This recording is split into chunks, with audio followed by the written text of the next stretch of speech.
December থেকে আওয়ামী লীগ, জামাত এবং NCP একসাথে নামবে। এখন যে সংকটের মধ্যে বাংলাদেশ রয়েছে, এটার পিছনে এই যে 20 বছরের যে আপনার সংকট সমস্যা, ফখরুদ্দিন মঈনুদ্দিনের 2 বছর, হাসিনার 16 বছর, ইন্টারিমের 18 মাস, প্রায় 20 বছরের সমস্যা এখন বিএনপিকে সমাধান করতে হচ্ছে। আপনি 6 মাসে কি সব সমাধান করতে পারবেন? এটা কি হয় নাকি? এটা কি বাস্তবসম্মত? জামাত ইসলাম ওই যে মানে পাগল হয়ে গেছে, জামাতের নেতৃত্বকে দেশের মানুষ গ্রহণ করবে না। আমি বলছি এদেশে জামাত কখনোই ক্ষমতায় আসতে পারবে না, ভাগ্য গুণে তারা বিরোধী দল হয়েছে। এখন বেশি যদি এরকম চেতর বেতর করে না, শেষমেশ কিন্তু আওয়ামী লীগ ফিরে আসবে। আর আওয়ামী লীগ ফিরে আসলে জামাতকে একবার ফাঁসি দিয়েছেন, আর একবার দ্বিতীয়বার ফাঁসি দিবে। সুতরাং যদি দ্বিতীয়বার ফাঁসিতে ঝুলতে না চাই, তাহলে বিএনপি সরকারকে সহযোগিতা করুক। ডাক্তার শফিকুর রহমান, তার উপর কি জনগণের আস্থা আছে? যারা দেশের জন্ম বিশ্বাস করে না। আব্দুল ওয়াদুদ ভূঁইয়া, আলোচনাটা আপনাকে দিয়ে শুরু করি। বলছিলাম 6 দাবিতে জামায়াত জোটের লং মার্চ শাপলা চত্বর থেকে এবার লালদিঘি।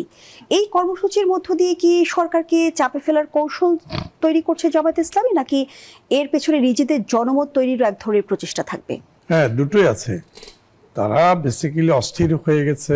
তাদের মধ্যে ক্ষমতার যাওয়ার যে একটা দিবাস্বপ্ন তারা দেখেছিল, ওটার একটা মানে প্রত্যাশা ফেল করে তারা এখন একটা এরকম একটা আচরণ করছে। তা নাহলে একটা নতুন সরকার এখনো কিন্তু ওই পর্যায়ে পরিস্থিতি নেওয়াটা একটা মানে ভালো বিরোধী দলের জন্য এটা কোনোভাবেই শোভন না, সুন্দর না। কিন্তু তারা এই সৌন্দর্য বিনষ্ট করে দেশকে স্বাভাবিক অবস্থায় না রেখে অস্বাভাবিক করার লক্ষ্যেই কিন্তু এইসব করছে। বিভিন্ন উসিলায় ছলছাতুরিতে তারা নিজেদেরকে পাবলিকলি বুঝাতে চাচ্ছে তারা সামহাও খুব ভেরি ইম্পর্টেন্ট দল, তারা তাদের সাথে বাংলাদেশের অনেক জনগণ সম্পৃক্ত, এরকমটাই তারা বুঝাতে চায় এবং মানুষের কাছে যাওয়ার জন্য একটা অপকৌশল। কিন্তু মানুষের কাছে যাওয়ার জন্য আরো অনেক ভালো কাজ আছে, কৌশল আছে। সরকার যদি কোনো ভুল করে সেগুলা বলার সুযোগ আছে, বলবে, সরকারকে ধরাই দিবে, ধরে দেবে। কিন্তু এইভাবে আন্দোলনের নামে এইসব করা মানে একটা বিশৃঙ্খলার দিকে দেশকে নিয়ে যাওয়ার একটা পায়তারা বলেই আমি মনে করি। অসংখ্য ধন্যবাদ জানাচ্ছি। রাশেদ খান, আপনি বিষয়টিকে কিভাবে দেখছেন? যেমনটি বিরোধী শিবির বলছে যে 6 মাসে সরকার পুরোপুরি ব্যর্থ হয়েছে। সবাইকে সালাম এবং শুভেচ্ছা। দেখেন, সরকার যদি ব্যর্থ হয় তাহলে বিরোধী দল কি সফল? বরং জাতীয় সংসদে যারা বিরোধী দলে আছে তাদের এমপিদের যে ভূমিকা, পারফরমেন্স, সেটি কিন্তু জাতি দেখেছে। কেউ চায় ওভেন, কেউ চায় পর্দা, কেউ চায় অফিস, কেউ চায় গাড়ি। যারা নির্বাচনের আগে বলেছিল আমরা কোনো সরকারি সুযোগ সুবিধা নিব না, এখন জামাতের আমি নিজেই বলতেছি, কেউ যদি ব্যক্তিগতভাবে কোনো কিছু চায় আমাদের আপত্তি নাই। তো এই আপত্তি নির্বাচনের আগে ছিল না কেন, তাই না? এখন ভাই যেটি বললেন, তারা তো স্বপ্নে সরকার গঠন প্রায় করেই ফেলেছিল। এখন যেহেতু বাস্তবে গঠন করতে পারে না, সেই আফসোস, বেদনা এবং কষ্ট হৃদয়ে আসলে এক প্রকার পাথর চেপে বেঁধে রেখেছে। এখন মাঝে মধ্যে এই জন্য গণ অভ্যুত্থানের হুমকি দেয়। কে দেয়? জামাতের আমির। বিপ্লব যদি আমি 36 দিনের ধরি, একদিনও কি এই জামাতের আমির মাঠে ছিল? জামাতের কোনো শীর্ষ নেতা মাঠে ছিল? ছিল না তো। তাহলে কারা আসলে গণ অভ্যুত্থান ঘটাইতে চায়? তারপরে আবার বলল জামাতের আমির যে এবার তো কোনো যুদ্ধ হয়নি, এবার রিহার্সাল, যুদ্ধের রিহার্সাল হয়েছে। 71 যুদ্ধ হয়েছিল, তখন আপনি কোথায় ছিলেন? আপনার যারা সিনিয়র নেতা তারা কোথায় ছিল? 71 যুদ্ধে যারা অংশ নেয়নি তারা বাংলাদেশে যদি ভবিষ্যতে কারোর সাথে যুদ্ধ হয় সেই যুদ্ধে অংশ নিবে না। আর জামাত ইসলাম এমন একটি দল, ইতিহাস আপনি ঘাটেন, সবসময় ইতিহাসের সুবিধাজনক জায়গায় ছিল জামাত ইসলাম। কিন্তু রাশেদ খান, বারবার জামাতের তরফ থেকে কেন বলা হচ্ছে অনিবার্য বিপ্লবের কথা? বলা হচ্ছে যে 24 আমাকে একটু ছিল। সময় দেন, শেষ করি। যদি একটু জানতে চাই এই প্রসঙ্গটা ধরে একটু বলবেন যে জামায়াত কোনো ম্যাসিভ কোনো অভ্যুত্থানের পরিকল্পনায় রয়েছে কিনা? আমি নোট করেছি, আমি আপনার উত্তরে আসব। দেখেন, 47 ওই সময় তারা ব্রিটিশদের দালালি করেছে। অর্থাৎ আজকে আমরা বাংলাদেশ, ওদিকে পাকিস্তান আর ভারত আলাদা। তাদের দালালি ছিল যে কোনো ভাগ হবে না, আমরা একসাথে থাকবো। আচ্ছা, এরপরে 71 সময় তারা আসলে পাকিস্তান ভাগ হোক সেটাও তারা চায়নি। এখন তারা বলে পাকিস্তান ছিল তাদের ইমোশনের নাম। এরপরে দেখেন 86 নির্বাচনে তারা বেইমানি করলো জনগণের সাথে। এমনকি ফখরুদ্দিন মঈনুদ্দিনের আমলে তারা বেইমানি করেছে, তারা ওই সময় সুবিধাজনক অবস্থায় ছিল। 24-এ যেটি হয়েছে, জামাত ইসলাম বাংলাদেশে নির্বাচন হোক এটি চায়নি, অর্থাৎ সবসময় নির্বাচন বিরোধী শক্তি জামাত ইসলাম। এখন আপনি যে প্রশ্ন করলেন, দেখেন সেপ্টেম্বর এবং নভেম্বর 3 মাস ধরে তারা লং মার্চ করবে, তাই না? আর আওয়ামী লীগ ঘোষণা দিয়েছে তারা ডিসেম্বরে নামবে। দেখেন তার মানে কি, ডিসেম্বর থেকে আওয়ামী লীগ, জামাত এবং এনসিপি একসাথে নামবে, এ ধরনের পরিকল্পনা হয়তো তারা করছে। আর সেটি জামাতের নেতৃত্বে না, আওয়ামী লীগের নেতৃত্বে, যেমনিভাবে 96-তে তারা আন্দোলন করেছিল বিএনপির বিরুদ্ধে।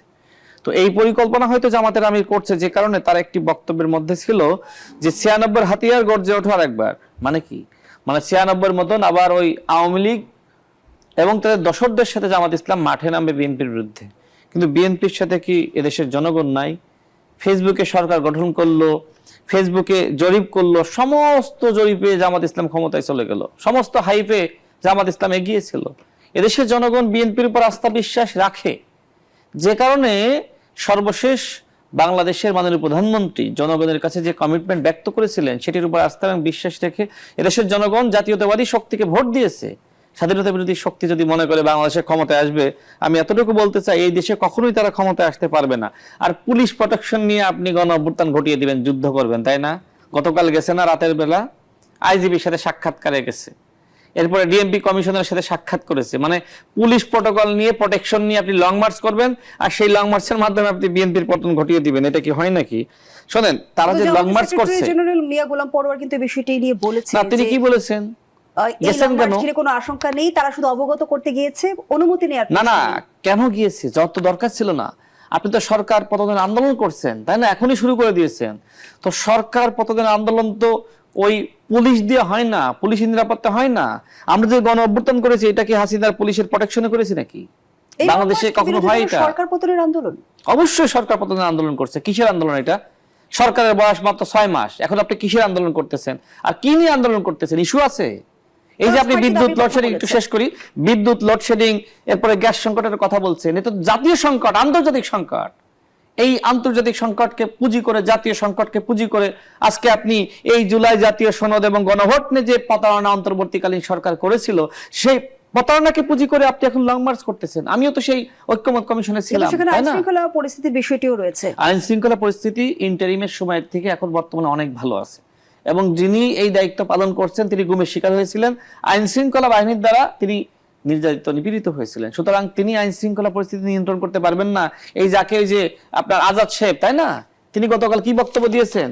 গতকাল তিনি বলেছেন যে বিএনপি সরকারের 6 মাসে নাকি 512 জন গুম হয়েছে।